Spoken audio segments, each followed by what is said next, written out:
All right, what's going on, guys? We're back again with another video today, and now we're going to kind of go over a little bit of a should you summon kind of video here. I know a lot of people think about this, right, in trying to decide whether or not they want to go for one of these new units or to skip. Typically, the free-to-play players and low spenders and things like that, they get a little weary on certain characters. So today we're going to kind of go over Phy Pikkon, his banner, and give you a little insight into him and kind of give you an idea of whether or not you should summon form or not, right? Ultimately, this always comes down to you and your preferences. I will go ahead and say that outright.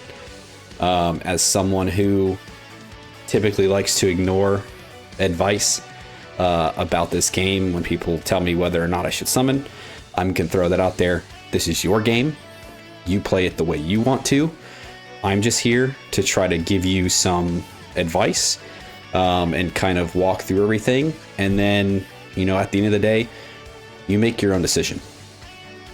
Okay, so pretty much what we're gonna do here is we're gonna start off, we're gonna talk about Phy Pikkon, what he does, how he looks. We're going to talk about his teams. We're going to talk about the banner.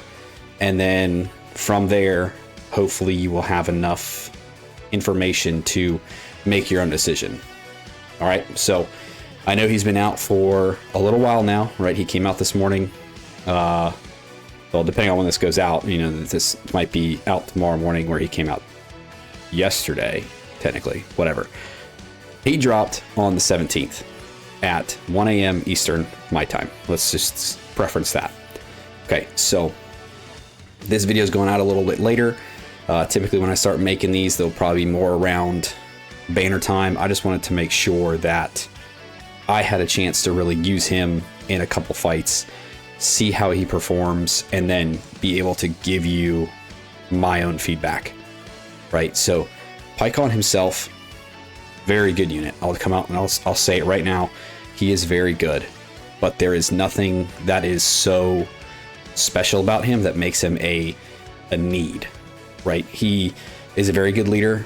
He does some decent supporting, and he hits very hard once he goes into his serious state. So with that in mind, we're going to look at this. So his leader skill, Otherworld Warriors or Saviors category, Key +3, HP attack and defense 200%, which is incredible, right? We're in that new meta of harder fights. The 10th anniversary introduced 220% leaders. So them making the yellow coin 200%, I think, is fantastic and a super smart move. Makes them a little bit more usable as leaders, which is huge for like Phy Pikkon. So like Otherworld Warriors is a great category.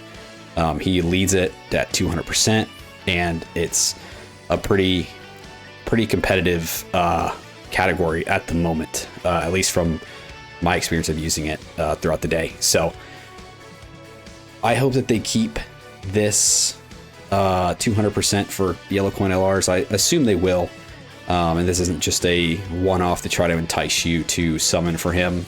If that's the case, that kind of sucks, but I'm hoping that they keep this at 200% for yellow coin, right? That way, maybe carnivals are going to go up to be 220, right? Because carnivals were 200%, and now the yellow coin LRs are. So I mean, hell, we'll see. We might see carnivals go up. So this is good. It's a great leader skill. Good teams.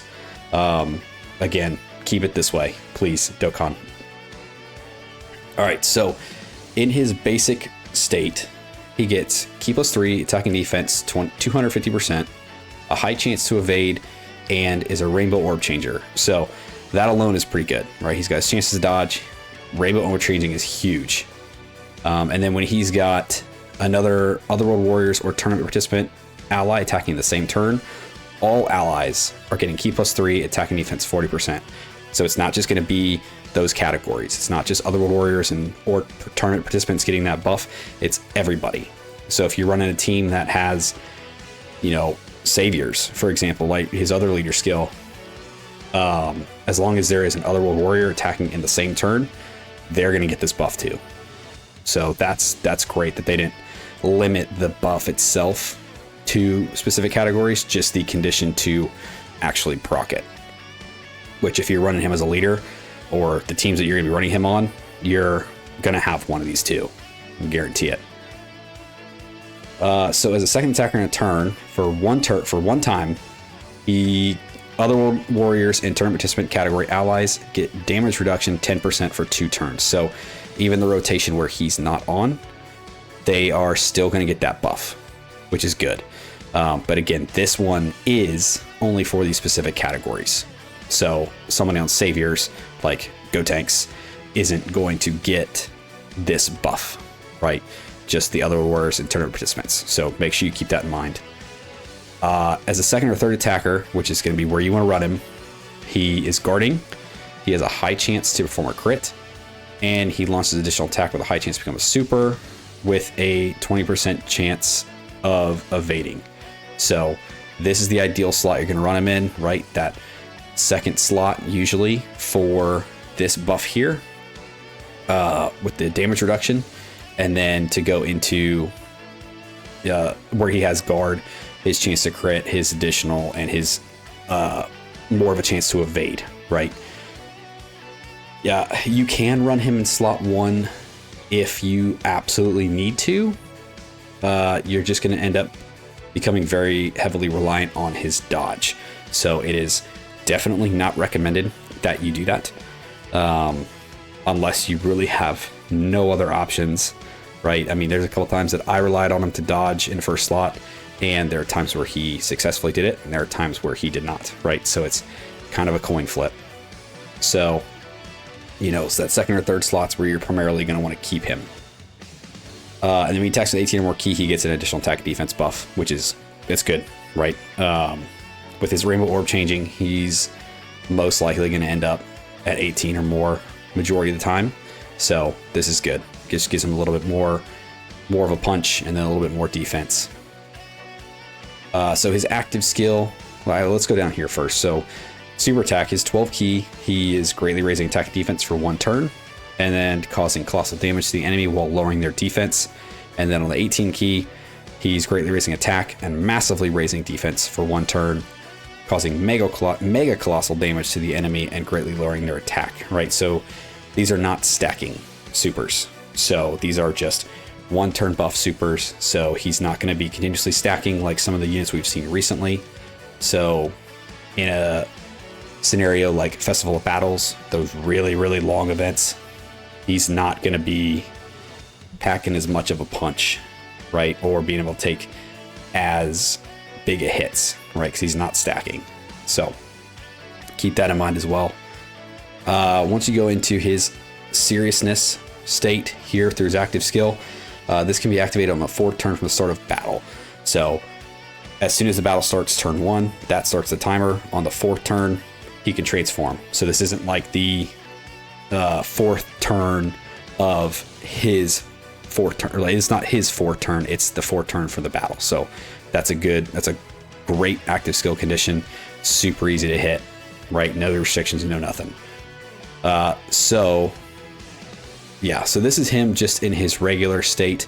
Then once he goes into his serious state, he is going to be getting ki +5, attacking defense 300, guard, great chance to evade, great chance to perform a crit, additional ki from Rainbow Orbs, and he's still Rainbow Orb changing. So his basic kit is great, absolutely great.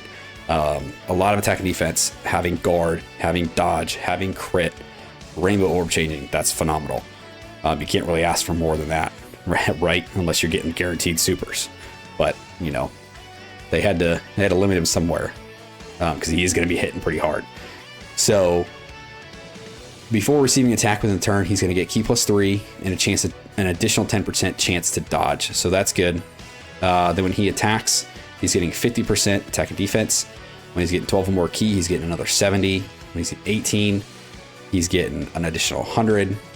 And then once he's attacking with 24, he gets an additional attack 150, right? Not attack and defense, just attack. And his attacks are guaranteed to hit, which isn't too big of a thing now, but I'm wondering if sometime in the future, we're going to start to see bosses that dodge a lot more, and you're going to need to start bringing these characters in that guaranteed hits in order to get past them, right? Because we've already seen where they've disabled our dodge, right, where they're guaranteed to hit. So I wonder if we're going to start seeing the flip side at some point, right, where they're going to be dodging everything we're throwing at them, and we need to bring a character that's like this in order to actually do damage. And the last thing he's got here is for every rainbow key sphere he gets, he's getting additional attack for 30% and an additional 10% to crit, which is great. Again, he's making his own rainbow orbs, so this is phenomenal. For his supers, so 12 key, greatly raise attack and defense for 1 turn, cause colossal damage, lower defense, right? That doesn't really change. For his 18 key, massively raise attack and defense for 1 turn, cause mega colossal damage. Again, he's not stacking, so he's just going to be hitting really hard. He was putting up some pretty decent attack stats for what he has. You know, I ran him at 55%. I've run him at 69%, which is what I have him at now. And his attack stats are very good. And then when he dodges, you know, he's able to survive for quite a while. But if he gets hit before he gets a chance at super, he's done for. He's absolutely done for. So you want to make sure that he is that slot 2 or 3, and then he is able to get off a bunch of supers, or at least get a super off, right? So yes, I mean, his first phase, he's still got support. His second phase, he's just a powerhouse. So there's nothing that's super crazy about him that makes him a necessity to have, especially not right now. So, you know, that's Phy Pikkon. So, let me know what you guys think about this unit. Have you already summoned for him? I mean, maybe. Like I said, this video is coming out a little later, so you guys might have already made up your minds whether you're going to summon or not. Or what I recommend is, if you have not, or you're on the fence, wait until we get the announcement for Golden Week, right? Because by this time next week, we're probably going to already have an idea of what the theme is. So we may not know the characters yet, but we may be pretty close. Actually, we might know the characters by this time next week, but we're definitely at least know the theme. So you can decide then, you know, if it's Daima and you're really excited for it, you know, don't summon for Phy Pikkon, save for Daima. If it's, I don't know, Boo Saga and you don't really care, or GT and you don't really care, I mean, if you really want to summon for Phy Pikkon, you can, right? You can save, or you can save even more. So ultimately, like I said, it's going to be up to you guys what you decide. But we'll wait to the end. I'll give you my recommendation. I mean, I've already kind of said it, right? It's really your decision. But so here is his banner. His banner is absolute duty. So he's very good. The Gohan and Piccolo can be good. And you got Videl. You got this Piccolo who's decent. 17 and 8, or 17 and Golden Frieza with their EZA is still solid. These guys are just throwaway. He's pretty good with his EZA, and he's decent with his EZA. So, and then this guy's just there. So, you know, I don't know, man, these 10 featured banners are rough. I mean, yes, it's pity. Yes, you get guaranteed, right? For every third multi you do, you get a guaranteed featured. But with 10 featured units on there, it makes it really hard to pull the one that you really want, right? So you really have to think about that as you're going into it. And then to put, you know, 1,000 stones into the banner just to get one copy, you look at the end of the day, was it worth it? Especially with, like I said, with Golden Week coming up very soon, it may not be worth it. So I would hold off right now on summoning for Phy Pikkon unless you really like Phy Pikkon, unless you're like me and you just like to, you're a collector and you just like to have everybody, right? I mean, it's up to you, and it depends on your playing style. It depends on your budget.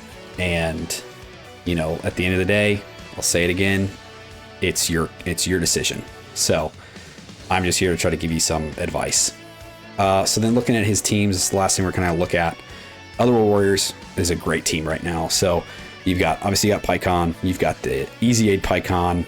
These guys just Easy Aid. He's very good. You've got the Frieza with tag with Goku. You've got the Gogeta. You've got the Vegito. You've got this Gogeta here.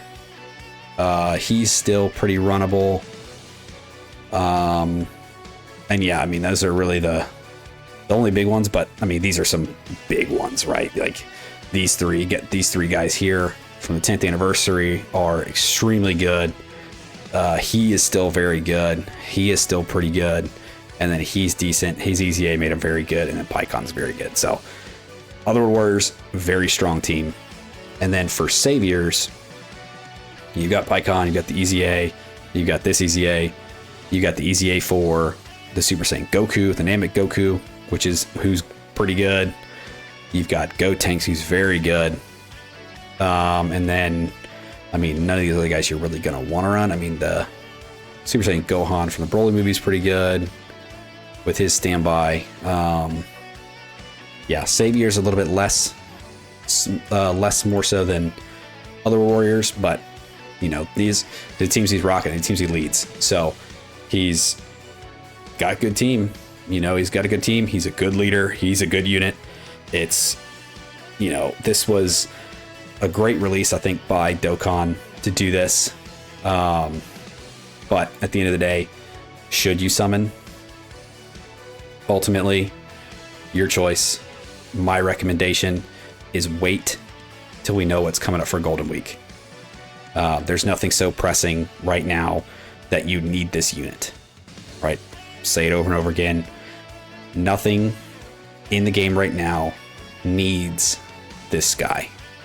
So don't let, you know, I need to clear this content be what gets in your mind for summoning for Phy Pikkon, because there's nothing that really requires him.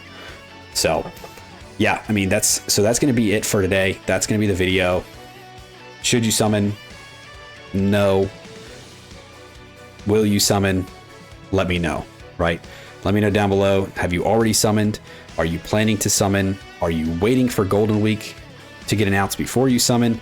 Or are you just already made up your mind and you're skipping him completely, right? Let me know what you guys are thinking, what you're doing, and we can talk about it some more, right? But as for now, that's going to do it for today. So if you stuck around to the end of the video, I appreciate you. Thanks for hanging out with me. Like, subscribe, do the thing, and I will see you guys next time. See ya!